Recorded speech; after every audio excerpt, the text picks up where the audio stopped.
अब fundamental forces तो खत्म हो गए थे, अब देखेंगे हम लोग कि फंडामेंटल लॉज क्या क्या होते हैं नेचर में। ठीक है, तो स्टार्ट करते हैं। Fundamental laws in nature, nature के अंदर क्या क्या फंडामेंटल लॉज होते हैं वो देखते हैं।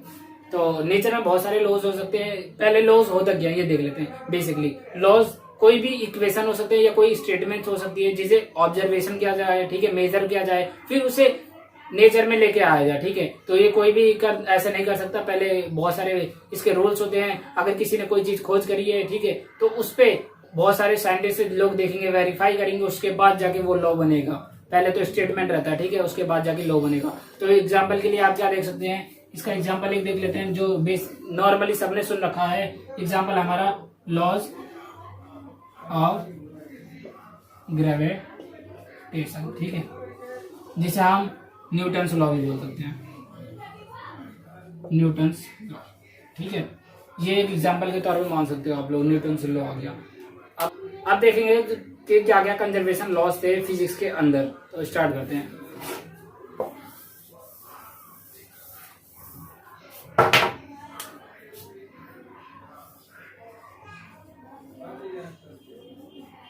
Conservation loss in physics. Conservation law of physics. Conservation means होता है कंजर्व करना, ताकि चेंज ही ना आए। अगर हमने यहाँ से स्टार्ट किया है एक्सपेरिमेंट करना और लास्ट तक एक्सपेरिमेंट करते गए रह गए, अगर उसकी वैल्यू में कोई चेंजेस नहीं आ रहा है, उसकी एक्सपेरिमेंट के जो उसके मास है, ठीक है, ऐसे ऐसे चीजों में अगर एनर्जी है, इन सब में चेंज नहीं आ रहा, तो उसे हम कंजर्वेशन लॉस बोलते हैं। अगर फिजिक्स के अंदर हो तो फिजिक्स बोलेंगे, केमिस्ट्री के अंदर हो तो केमिस्ट्री बोलेंगे। तो पहला इसका हम पढ़ते हैं। पहला देखते हैं कंजर्वेशन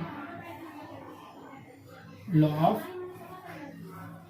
एनर्जी। ठीक है, conservation law of energy means conserve करना है एनर्जी को। ऐसे एक्सपेरिमेंट, ठीक है, या फिर ऐसे इक्वेशन जिसके अंदर एनर्जी कंजर्व रहे, तो उसके बारे में पढ़ लेते हैं। बट उससे पहले ये चीज याद रखना कि एनर्जी को ना हम क्रिएट कर सकते हैं ना हम डिस्ट्रॉय कर सकते हैं। तो इसकी डेफिनेशन क्या बनी, energy neither be created not be destroyed. ठीक है, but it can change it's form.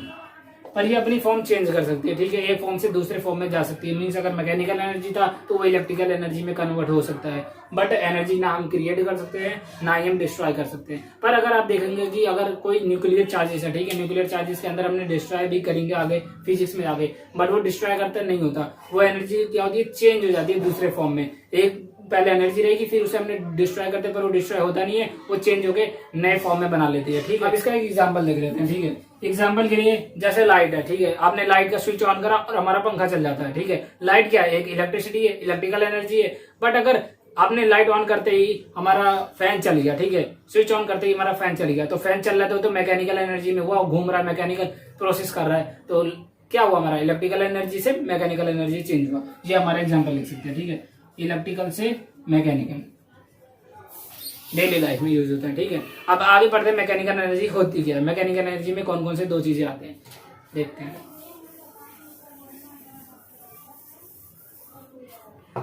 देखो, ये मैकेनिकल एनर्जी,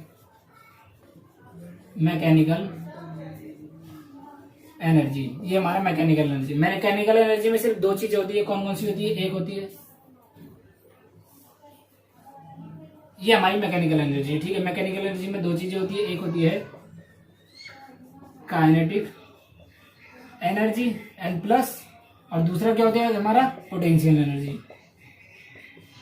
पोटेंशियल एनर्जी ये हमारा काइनेटिक एनर्जी होती है, पोटेंशियल एनर्जी होती है। जब कोई ऑब्जेक्ट ऊपर से हम नीचे को गिराते हैं, ठीक है, ये ग्रेविटी का काम आता है, तो हमारा पोटेंशियल एनर्जी होता है। बट अगर कोई ऑब्जेक्ट हमने नीचे से फेंका तो काइनेटिक एनर्जी कहला जाता है। जो सरफेस पे होता है उसे हम काइनेटिक एनर्जी कहते हैं। तो दो चीजें होती है, काइनेटिक एनर्जी और पोटेंशियल एनर्जी मिला के मैकेनिकल एनर्जी बनती है। इसमें इसके भी फॉर्मूले आएंगे, ये सब आगे के नेक्स्ट चैप्टर में पढ़ेंगे, अभी इतना ज्यादा डीपली जाने की कोई जरूरत नहीं है, आगे धीरे धीरे पढ़ेंगे। अब नेक्स्ट देखते हैं, ठीक है। नेक्स्ट कंजर्वेशन क्या था हमारा फिजिक्स में? नेक्स्ट कंजर्वेशन है कंजर्वेशन ऑफ चार्ज। देखते हैं सेकंड है हमारा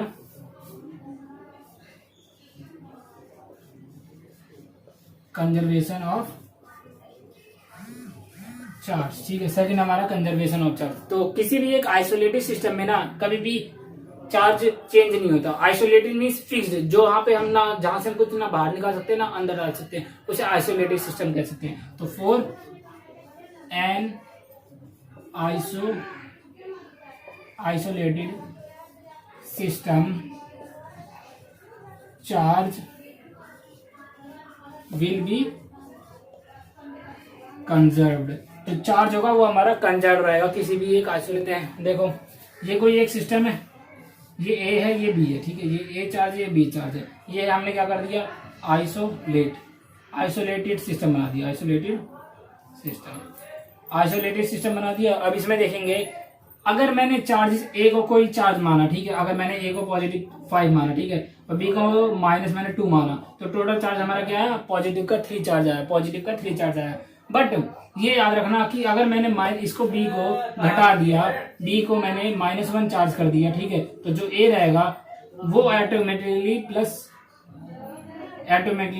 4 हो जाएगा, ठीक है। ताकि 4 और 3 हो जाएगा और ये 3 हो जाएगा, अपने आप ही चेंज हो जाएगा क्योंकि सिस्टम आइसोलेटेड। टोटल जो उन्हें रखना है उन्हें कितना टोटल चार्ज रखना है? यहाँ टोटल चार्ज कितना है? पॉजिटिव का 3 है, तो यहाँ पे भी कितना होना चाहिए? टोटल पॉजिटिव चार्ज 3 होना चाहिए। तो इसीलिए कंजर्व होता है, पूरा कंजर्व रहेगा, कभी भी चेंज नहीं हो सकता, ठीक है। इसी को हम कहते हैं कंजर्वेशन ऑफ चार्ज। अब आगे देखते हैं नेक्स्ट कौन सा आता है।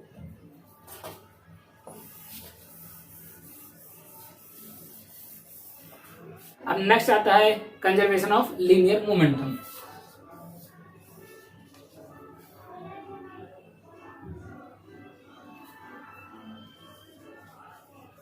Conservation of linear momentum.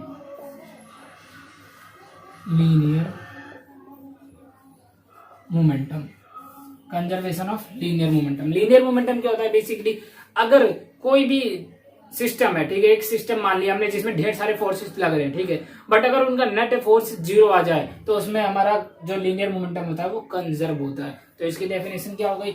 Linear momentum की डेफिनेशन ये हो गई कि अगर कोई भी ऑब्जेक्ट सिस्टम है, ठीक है, उसके अंदर नेट फोर्स 0 हो तो मोमेंटम, लीनियर मोमेंटम हमेशा कंजर्व हो। क्या लिख लेते हैं हम? Linear momentum will be conserved for any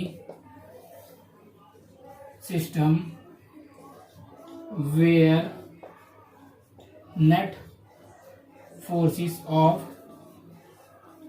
system